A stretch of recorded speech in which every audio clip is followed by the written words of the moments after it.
പറയില്ലേ, അതായത് വിവിധ തരം രസങ്ങൾ ഭൂമിയിലേക്ക് വന്ന് വീഴുന്നുണ്ട്. അത് ഇലകളിലാണ് കിട്ടുക. അപ്പൊ പാടത്ത് പണ്ട് നമ്മൾ കണ്ണി കണ്ട തോലുകളും ചെടികളും വളങ്ങളോ കൊണ്ടിട്ടായിരുന്നു. അത് കടന്ന് അതേമാതിരി ഒരു പ്രോസസ്സാണ് നമ്മുടെ ശരീരത്തിൽ നടക്കേണ്ടത്. അതാണ് കറ നിറഞ്ഞ കുടമായിരിക്കണം കർക്കിടകം കേട്ടോ.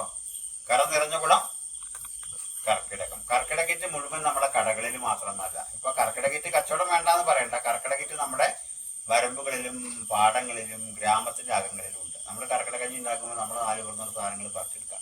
അതിനാണ് ഞങ്ങള് പഴയ ചക്കക്കുരുന്ന് തുടങ്ങണം. അങ്ങനെയാണ് ശരിക്കും വിത്ത് ഗുണം 10 ഗുണം എന്ന് അറിഞ്ഞിട്ട് ചക്കയും മാങ്ങയും മുമ്മാസം, താളും തകരയും മുമ്മാസം, ചേമ്പതു ചേനയായി മുമ്മാസം, അങ്ങനെ പിന്നെ ഇങ്ങനെ മുമ്മാസം. ഇപ്പൊ എത്രയായി? 12 അതാണ് 12 മക്കളെ പെറ്റൊരമ്മ എന്ന് പറഞ്ഞൊരു കവിത.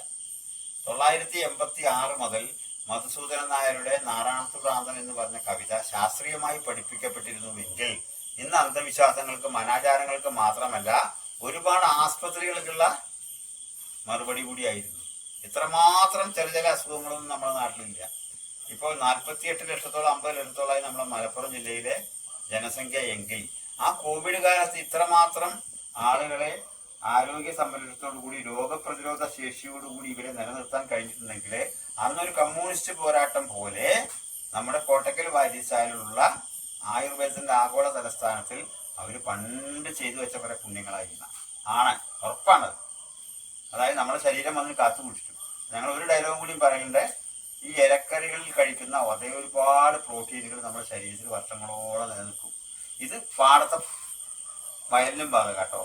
വർഷങ്ങൾക്ക് ശേഷവും ഈ തോലും മണ്ണൊക്കെ പാടെ കലർന്നിട്ട് ആ മണ്ണ് അവിടെ നിലനിൽക്കും. ഈ കറ കുത്തി വെച്ച് പോലും മണ്ണ് ഒഴിച്ചു പോകുന്നില്ലല്ലോ.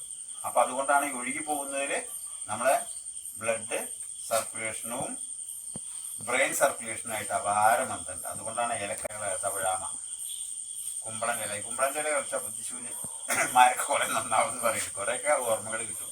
അതുപോലെ മത്തൻ്റെ ഇല, അതുപോലെ ചെരങ്ങൻ്റെ ഇല, അതുപോലെ കഴിക്കേണ്ട ഇല. ഈ ഇലകൾ കഴിക്കുന്ന ഒരു വീഡിയോ കൂടെ നമ്മൾ ചെയ്ത് കാണിച്ചു തരുന്നത്.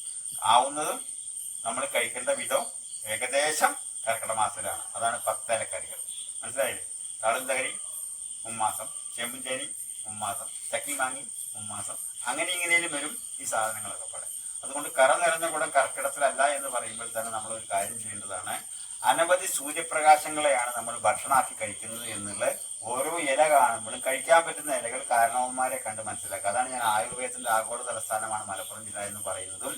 മലയാളത്തിലുള്ള ഭക്ഷണ സാധനങ്ങൾ കഴിക്കണം. അതാണ് ഇനി കൃഷി നിരോധിക്കേണ്ടത്. ഇങ്ങനെ പോയാൽ ഹൈബ്രിഡോ മറ്റേതോ എന്നല്ല. ഹൈബ്രിഡ് മണ്ണ് ഉത്പാദിപ്പിക്കേണ്ടി വരും, ഹൈബ്രിഡ് മനുഷ്യനെ ഉത്പാദിപ്പിക്കേണ്ടി വരും, ഹൈബ്രിഡ് ബുദ്ധിയും ഉത്പാദിപ്പിക്കേണ്ടി വരും. അതായത് വേണ്ടത് വേണ്ടപ്പോൾ ചെയ്യാൻ വിദുർവരേണ്യം പറഞ്ഞൊരു സാധനമുണ്ട്. അത് എപ്പോഴും വേണം. ഇനി ആർട്ടിഫിഷ്യൽ ഇന്റലിജൻസ് വന്നിട്ട് നമ്മളെയൊക്കെ അൽഗോരിതമായിട്ട് കണക്കാക്കിയതിനു ശേഷം നമുക്ക് വേണ്ട ഓരോ കണ്ടന്റുകളും നമ്മളെ സൃഷ്ടിക്കുന്ന ഓരോ സാധനങ്ങൾ വന്നാലും ഇനിയും ജനിച്ചിറങ്ങുന്ന കുഞ്ഞുങ്ങൾക്ക് രുചി രൂപം കൊള്ളുന്നതിന് ഭക്ഷണ സാധനങ്ങൾ തന്നെ നാം വേണം. Eating time starting at the saliva. ഭക്ഷണം രുചി രൂപം കൊണ്ടാൽ മാത്രമേ ഇനി കുഴി മാന്താനും പറ്റൂ, കുഴി മന്തിക്കും പറ്റൂ. അതുകൊണ്ട് രോഗപ്രതിരോധ ശേഷിക്ക് മാത്രമല്ല നമ്മുടെ പ്രതിരോധം എന്നും നിലനിർത്തുന്നതിന് നമ്മുടെ ഇലക്കറികൾ ശീലമാക്കും. ആ ഇലക്കറികൾ ശീലമാക്കുന്നതിന് എല്ലാവരെയും നമ്മുടെ കൂട്ടായ്മയിലേക്ക് സ്വാഗതം ചെയ്തുകൊണ്ട് വിത്തുപുര സന്ദർശിക്കുക. ഓക്കെ.